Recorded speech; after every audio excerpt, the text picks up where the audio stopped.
we gathered here today to witness a sacred and joyful occasion, the union of Kat and Bruce in holy matrimony.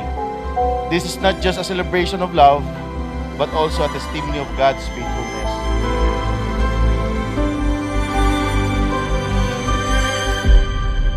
Mr. Wayne Bruce Go, aka Bob.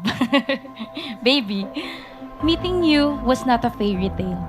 It's not a magical like those princesses story I've read when I was a child, nor a Hotel Transylvania king of kind of story we do not sing. You are not a Prince Charming type either, but more like an ogre. You're not perfect at all, but I know one thing is for sure. You are my answered prayer.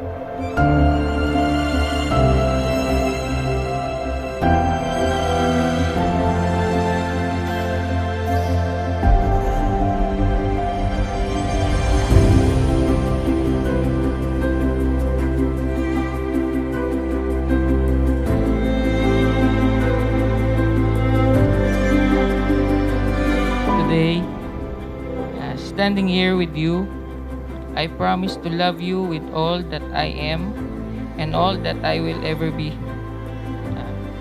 I vow to stand by your side through life's joy and challenges, to celebrate your triumph and hold you close when times are tough.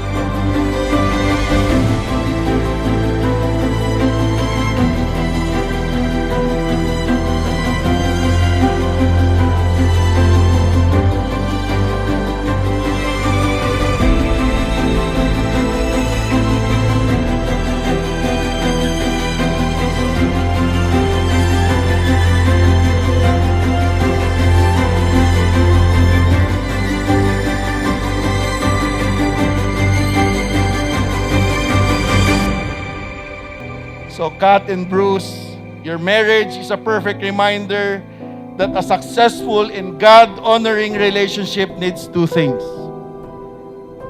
clear vision and a courage to go forward. As long as your love remains malinaw, clear, and you go with God's purpose, your journey will be full of grace, joy, and purpose. So no turning back. Just malinaw, go all the way. Alam ko naman, nakakapagod. Di lang ako ang nalulunod sa pag-iisip. Tayo'y naiipit, kasalanan. I didn't ask God for a Prince Charming type of man, but I asked Him for a gentleman, someone whom I don't need to explain myself with, someone who has the same goal as mine, and that is to love and serve God and to love those people we care. I also didn't ask God for a macho man, but I did ask Him for someone who will never fail to comfort me with hugs and kisses. Thank you for making me realize that there is a huge difference between loving someone you want and loving someone you need.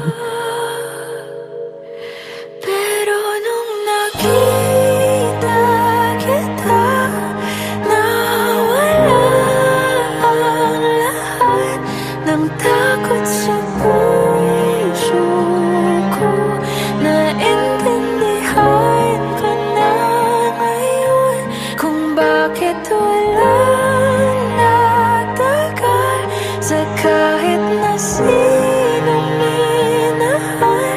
Lahat ng daan With you, I have found my best friend, my greatest adventure, and my forever love. Today, I give you my hands, my heart, and my whole life. I am yours now and always. Paano mo napaghalal ang aking puso? Di na kailangan pang mag-alinlangan. Sa'yo lang ako naging sigurado sa pag-ising ko. Aaminin ko nung una tayong maging mag-couple, takot ako. Takot ako sa salitang sugal. Kasi ang alam ko, it takes a strong and a brave heart to do that. Ngayon, naiintindihan ko na yung sinasabi nila mama at saka ni papa na kailangan magkaroon ng pusong handa, handang sumugal. Thank you, Mapa, for raising this girl into a woman whom God desired, strong and courageous. Now I can honestly and proudly say, kaya ko nang sumugal at pinipili kong sumugal sa'yo magpakailaman. Kasi nung nakita kita, nawala ang lahat ng takot sa puso ko.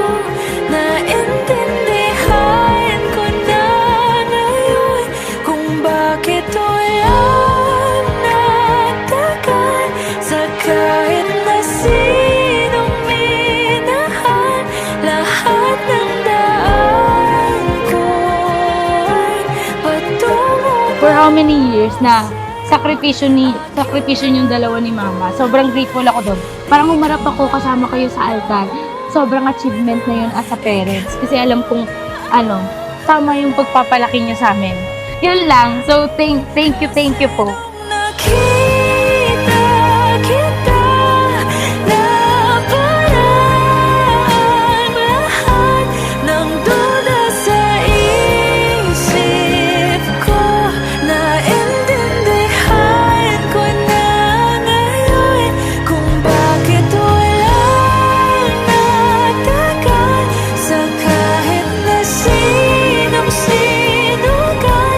Lahat ng daan ko ay patungo pala sa'yo.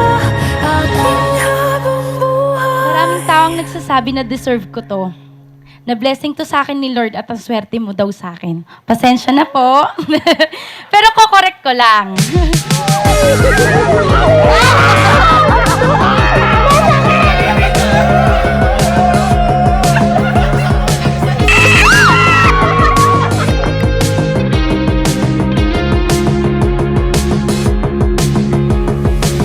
Nakatingin, hindi alam ang gagawin. Nauutal ano ang dapat kong sabihin.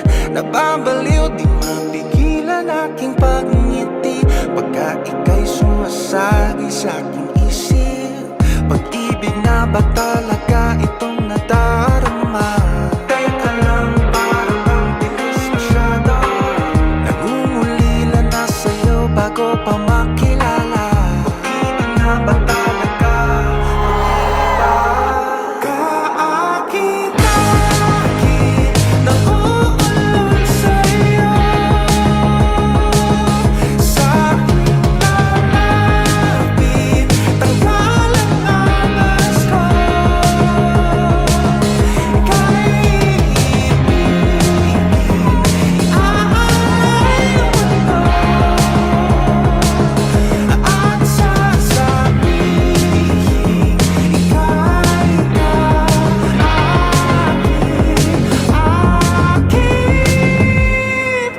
Pinapangako ko na hindi ako magsasawang alagaan ka at ang magiging anak natin. Pinapangako ko na buong puso kong tatanggapin ang iyong kahinaan katulad ng pagtanggap ko sa iyong kalakasan.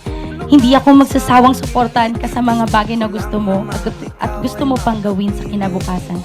At buong puso kong ipinapangako na ikaw lang ang aking mamahalin sa hirap at ginhawa hanggang sa kamatayan ng maghiwalay sa atin. I love you, my best friend, my baby, my partner, and my answered prayer.